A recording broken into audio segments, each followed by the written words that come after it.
વાત કરીએ રાજુલાના કોટડી ગામે ગાડીમાં અચાનક આગ લાગવાનો બનાવ સામે આવ્યો છે। પાર્કિંગ કરેલ કારમાં અચાનક આગ લાગી હોવાનું સામે આવ્યું છે।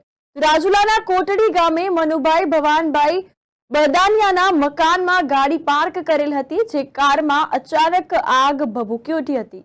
ગાડીમાં અચાનક આગ લાગતા ગામ લોકો એકઠા થઈ ગયા હતા। દ્રશ્યો પણ સામે આવ્યા છે। દ્રશ્યોમાં આપ જોઈ રહ્યા છો કે ગાડી જે છે તે ખૂબ ભારે રીતે આગ લાગી હોવાનું સામે આવ્યું છે। ગાડીમાં લાગેલી આગ પર કાબુ મેળવવાનો પ્રયત્ન કરવામાં આવ્યો હતો, પરંતુ આગ વધુ હોવાના કારણે ફાયરની ટીમને જાણ કરવામાં આવી હતી અને આગના કારણે વધુ નુકસાન ન થાય તે માટે વીજ પુરવઠો પણ બંધ કરવામાં આવ્યો હતો। તો ગાડીમાં આગ લાગવાનું કારણ શું છે તે જાણી શકાયું નથી અને આ કારણ હજુ અકબંધ છે। ગામના અનેક લોકો એકઠા થઈ ગયા હતા। ફાયર બ્રિગેડને જાણ કરવામાં આવી હતી તથા વીજ પુરવઠો જે છે તે પણ બંધ કરાયો હતો।